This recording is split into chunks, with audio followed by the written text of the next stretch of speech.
Hello friends, welcome to in my YouTube channel. I hope कि आप लोग अच्छे से होंगे। तो आज हम लोग इस वीडियो में क्लास 10th बायोलॉजी चैप्टर 1 जैव प्रक्रम पोषण तो इसके लघु उत्तरीय प्रश्नों को सॉल्व करने वाले हैं। अगर आप लोग अभी तक इसके अति लघु उत्तरीय प्रश्नों के हल नहीं देखे हैं तो जाकर डिस्क्रिप्शन बॉक्स में देख लेंगे, वहाँ पे इसका लिंक दे दिया गया है। तो अब चलते हैं यहाँ पे हम लोग इसके प्रश्नों की ओर। पहला नंबर क्वेश्चन है, जीवों के लिए पोषण क्यों अनिवार्य है।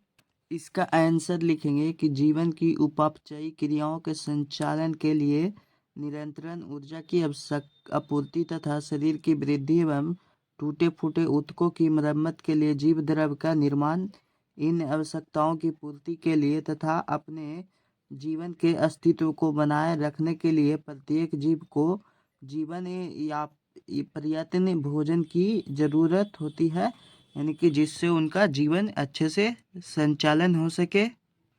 दूसरा नंबर क्वेश्चन है, पोषण की परिभाषा लिखें। इसका आंसर लिखेंगे कि वह विधि जिससे जीव पोषक तत्वों को ग्रहण कर उनका उपयोग करते हैं पोषण कहलाता है। तीसरा नंबर क्वेश्चन है, स्वपोषण में किन किन परिस्थितियों का होना आवश्यक है, इसके उपोत्पाद क्या हैं। इसका आंसर लिखेंगे कि स्वपोषण के लिए क्लोरोफिल, सूर्य का प्रकाश, H2O यानी कि जल एवं CO2 कार्बन डाइऑक्साइड का होना आवश्यक है। इसके उपोत्पाद यानी कि इसके बाद निर्माण होता है में देखिए यहाँ पे कार्बोहाइड्रेट, ऑक्सीजन तथा जलवाष्प बनता है, यानी कि जब प्रकाश संश्लेषण की क्रिया होती है तो वहाँ पे कार्बोहाइड्रेट, ऑक्सीजन तथा जलवाष्प का निर्माण होता है। 4 नंबर क्वेश्चन है, पर पोषण से आप क्या समझते हैं। इसका आंसर लिखेंगे कि ऐसे जीव जो अपना भोजन स्वयं न संश्लेषित कर किसी अन्य जीव पर निर्भर रहते हैं उसे पर पोषण कहते हैं। 5 नंबर क्वेश्चन है, मृत जीवी पोषण किसे कहते हैं।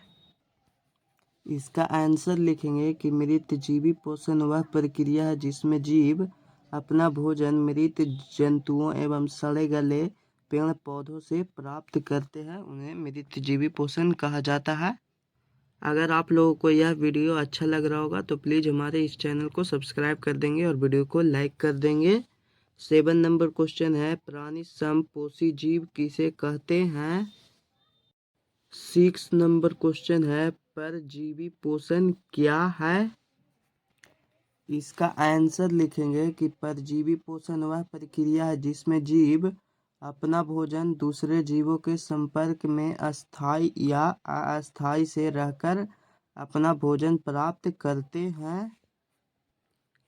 7 नंबर क्वेश्चन है, प्राणी समपोषी जीव किसे कहते हैं।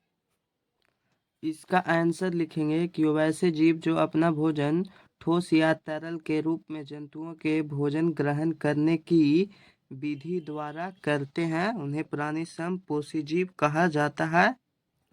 8 नंबर क्वेश्चन है, प्रकाश संश्लेषण से आप क्या समझते हैं। इसका आंसर लिखेंगे कि हरे पेड़ पौधे सूर्य के प्रकाश की उपस्थिति में वायुमंडल से कार्बन डाइऑक्साइड तथा मिट्टी से जल प्राप्त कर अपना भोजन कार्बोहाइड्रेट बनाते हैं। इस प्रक्रिया को प्रकाश संश्लेषण कहते हैं। 9 नंबर क्वेश्चन है, पत्तियों को प्रकाश संश्लेषी अंग क्यों कहा जाता है। इसका आंसर लिखेंगे कि प्रकाश संश्लेषण की प्रक्रिया क्लोरोप्लास्ट में ही होती है। क्लोरोप्लास्ट में क्लोरोफिल वर्णक पाए जाते हैं। चूँकि ये अधिकांशतः पौधों की पत्तियों में पाए जाते हैं और इनमें ही सूर्य के प्रकाश को अवशोषित करने की क्षमता होती है, इसीलिए पत्तियों को प्रकाश संश्लेषी अंगक कहा जाता है। 10 नंबर क्वेश्चन है, भोजन के पाचन से आप क्या समझते हैं। इसका आंसर लिखेंगे कि वह प्रक्रिया जिसमें एंजाइमों की सहायता से जटिल भोज्य पदार्थों को सरल अणुओं में अपघटित किया जाता है जिससे ये अवशोषित होकर हमारी कोशिकाओं में प्रवेश कर सके, वह पाचन कहलाती है। 11 नंबर क्वेश्चन है, मनुष्य के मुख गुहा में कितनी जोड़ी लाल ग्रंथियां पाई जाती है, उनके नाम लिखें। इसका आंसर लिखेंगे कि मनुष्य के मुख गुहा में 3 जोड़ी लाल ग्रंथियां पाई जाती है। पहला पैरोटिड ग्रंथि, दूसरा है सबमैंडिबुलर लाल ग्रंथि और तीसरा है सबलिंगुअल लाल ग्रंथि। 12 नंबर क्वेश्चन है, मनुष्य में अमाशय कितने भागों में बटा होता है, उनके नाम लिखें। इसका आंसर लिखेंगे कि मनुष्य में अमाशय 3 भागों में बटा होता है, जिसका अमाशय का अग्रभाग देखिए यहाँ पे कहलाता है कार्डियक, अमाशय का मध्य भाग फुंडिक कहलाता है और तथा अमाशय का पिछला भाग पाइलोरिक कहलाता है। 13 नंबर क्वेश्चन है, मनुष्य के छोटी आंत की लंबाई कितनी होती है, छोटी आंत के 3 भागों के नाम लिखें। इसका आंसर लिखेंगे कि मनुष्य के छोटी आंत की लंबाई 6 मीटर तथा चौड़ाई 2.5 सेंटीमीटर होती है। छोटी आंत के 3 भाग होते हैं, पहला ग्रहणी, दूसरा जेजुनम और तीसरा इलियम होता है। तो यहाँ पे सारे क्वेश्चन सॉल्व हो चुके हैं। अगर आप लोग अभी तक इसके दीर्घ उत्तरीय प्रश्नों के हल नहीं देखे हैं तो जाकर डिस्क्रिप्शन बॉक्स में देख लेंगे, वहाँ पे इसका लिंक दे दिया गया है। आप सबका अपना YouTube channel online study classes. धन्यवाद।